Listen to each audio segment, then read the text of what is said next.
하겠습니다. 사랑과 은혜가 많으신 하나님, 오늘도 저희에게 좋은 하루를 주시고 또 하루를 주님과 함께 시작하게 하심에 감사드립니다. 저희 모든 죄악된 것들을 씻어주시고 또 저희를 구원의 길로 인도해 주시기 위해 2000년 전에 저희를 위해서 목숨을 버리신 그 예수님의 사랑을 기억하기 원합니다. 하나님, 이 크리스마스 주간이 정말 하나님께서 우리를 향하신 사랑이 얼마나 큰지를 다시 한번 기억하고 늘 그 주님의 사랑을 깨달으며 그 주님의 사랑 안에서 거하며 살아가기를 다짐하는 그러한 주간이 되게 하여 주시옵소서. 특별히 예배 시간이 그 주님의 사랑을 깨닫고 나에게 하시는 주님의 말씀을 제가 다시 한번 기억하는 그런 귀한 시간이 되게 하여 주시옵소서. 저희가 열심으로 주님께 예배 드리고 또 주님을 위해서 봉사하는 것이 저희의 만족이나 저희의 기쁨이 아니라 주님께서 저희를 향한 사랑을 통해서 저희가 마음속으로 깨달아 감사와 기쁨으로 드릴 수 있는 그러한 예배와 주님을 향한 봉사들이 될 수 있도록 주님, 이 크리스마스 기간에 그 주님의 사랑을 저희가 다시 한번 깨달을 수 있도록 인도하여 주시옵소서. 뭔가 마음이 아프신 분들이 계십니다. 주님께서 그 아픔을 돌봐주시고 주님께 나와서 함께 찬양과 경배로 영광 돌릴 수 있도록 주님께서 돌보아 주시옵소서. 오늘도 주님 만나기 원하며 이 모든 말씀 예수님의 이름으로 기도합니다. 아멘. 오늘 말씀은 요한복음 19장 14절부터 24절까지 말씀입니다. 제가 읽을 때 여러분들도 마음속으로 함께 읽어주시면 감사하겠습니다. 그날은 유월절 준비일이고 때는 낮 12시쯤이었다.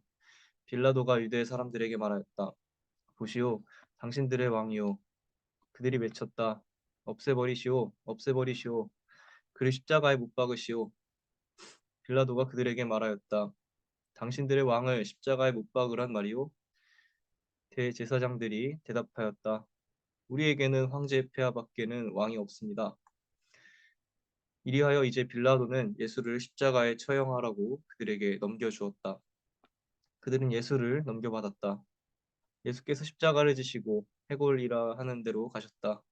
그곳은 히브리 말로 골고다라고 하였다. 거기서 그들은 예수를 십자가에 못 박았다.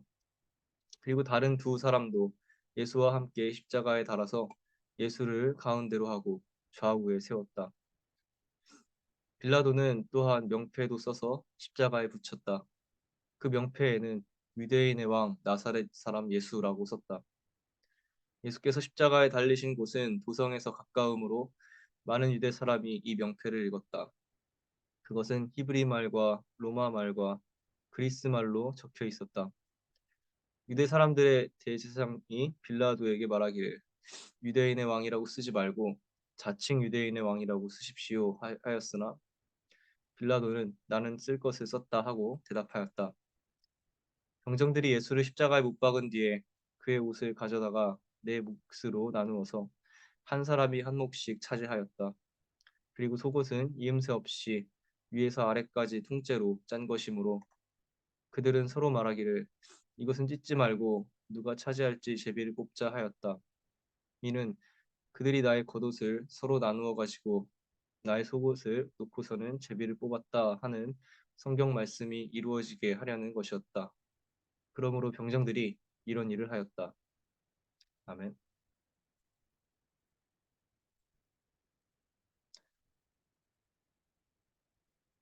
주님의 사랑과 은혜를 기억하는 크리스마스 주간을 보내고 있습니다. 지난주에 크리스마스 예배에 참여하면서 우리는 예수님의 사랑 탄생을 축하하고 우리를 향한 하나님의 크신 사랑을 기억해보는 귀한 시간을 가졌습니다. 특별히 저는 요즘 교회 아이들이 많이 나오고 있기 때문에 그들에게 교회에서 즐거운 크리스마스 경험을 선물해주면 좋겠다는 생각이 들었습니다. 그래서 아이들이 좋아하는 초콜릿과 과자들을 잔뜩 사서 이 청년부 학생들과 같이 포장을 하며 이벤트를 준비했습니다. 저는 산타클로스 복장을 입고 남자 청년 2명은 루돌프처럼 꾸며서 각 그 선데이 스쿨 교실에 들어가서 캐롤송과 함께 선물을 나누어 주었습니다. 산타클로스 복장을 한 저의 모습을 보고 웃는 아이들의 모습을 보면서 저도 함께 기분이 좋았습니다. 그런데 더욱 기분이 좋았던 순간은 따로 있었습니다. 저는 아이들에게 그냥 선물을 주지는 않고 퀴즈 2개를 맞추면 선물을 준다고 말을 했습니다. 첫 번째 퀴즈는 오늘 누가 태어났습니까? 하는 질문이었습니다. 아이들도 아기 예수님이요 하고 큰 소리로 외쳤습니다. 다음 질문은 아이들에 따라 조금 생각을 해야 할 수도 있는 퀴즈였습니다. 왜 예수님이 이 땅에 오셨나요? 하고 질문을 하자 질문에 대한 답을 생각하느라 쭈뼛쭈뼛 있는 아이들도 있었고 단순하게 하나님이 보내셔서요 하고 답하는 아이들도 있었습니다. 또 어떤 아이들은 성경 공부에 열심히 참여했는지 내 죄를 용서해 주러요 하고 답하기도 했습니다. 그런데 제가 원하는 답을 해주는 아이들은 안타깝게도 많이 있지는 않았습니다. 제가 원하는 답은 무엇이었을까요? 그것은 바로 하나님 또는 예수님이 나를 사랑하셔서요 라는 대답이었습니다. 그래서 저는 계속해서 물어봤습니다. 왜 하나님이 예수님을 이 땅에 보내셨니? 왜 하나님이 우리의 죄를 용서해 주시니? 그리고 아이들에게 말했습니다. 그것은 바로 예수님이 너희들을 사랑하기 때문이란다. 때로는 우리는 어떤 교리적인 가르침이나 그런 이론을 많이 아는 것이 훌륭한 신앙생활의 척도라고 생각할 때가 있습니다. 물론 우리의 교리나 성경의 지식은 우리가 올바른 신앙생활을 하는 데 있어서 큰 도움이 되는 요소들입니다. 그러나 근본적으로 신앙생활에서 가장 중요한 것은 예수님과 나와의 관계가 사랑의 관계로 이어져 있는지 체크하는 것입니다. 신앙생활을 한다는 것은 나는 예수님을 살아계신 하나님으로 믿는지, 그 살아계신 예수님께서 내 안에 계셔서 늘 나와 동행하며 살아가시는지, 그분께서 자기 목숨을 버릴 만큼 나를 사랑하신다는 사실이 믿어지는지를 늘 생각해 보는 것입니다. 그래서 제가 아이들에게 듣고 싶던 대답도 예수님이 나를 사랑하시기 때문에 이 땅에 오셨다는 대답이었습니다. 단순히 엄마가 가라고 해서 교회에 가는 것이 아니라 친구와 놀거나 행사에 참여하기 위해 교회에 오는 것이 아니라 예수님이 나를 사랑하신다는 사실이 믿어져서 그 예수님을 사랑하는 마음으로 교회에 오는 아이들이 되기를 바랐기 때문입니다. 바울 사도는 사랑장으로 유명한 고린도전서 13장에서 내가 사람의 방언과 천사의 말을 할지라도 사랑이 없으면 소리나는 구리와 울리는 꽹과리가 된다고 말했습니다. 여기서 말하는 사랑이 무슨 사랑일까요? 바울이 여기서 말하는 사랑을 우리는 아가페의 사랑이라고 볼 수 있습니다. 아가페는 인간들끼리의 사랑을 나타내는 말이 아닙니다. 사랑 그 자체이신 하나님의 사랑 또는 하나님으로부터의 사랑을 가리키는 말입니다. 그리고 그 아가페의 사랑을 가지라는 것은 먼저 예수님이 나를 사랑하신다는 사실을 마음으로 믿고 나를 먼저 사랑해 주신 그 예수님을 사랑하라는 것입니다. 그것이 신앙생활에서 가장 중요한 일인 것입니다. 제가 열심히 멋들어진 말로 설교문을 준비한다고 할지라도 만약 제 안에 예수님을 향한 사랑이 없으면 제 말은 울리는 꽹과리와 같이 아무런 의미가 없을 것입니다. 마찬가지로 우리의 신앙생활의 이유는 예수님을 향한 사랑이 되어야 합니다. 오늘 묵상하실 요한복음 19장의 말씀은 예수님께서 십자가에 못 박히시기까지의 이야기를 전해주고 있습니다. 십자가에 달리시기까지 예수님의 이야기를 읽어보며 대체 왜 예수님께서 그렇게까지 행동을 하셨는지 생각해 볼 때 나를 향한 하나님의 사랑을 묵상해 보면 좋겠습니다.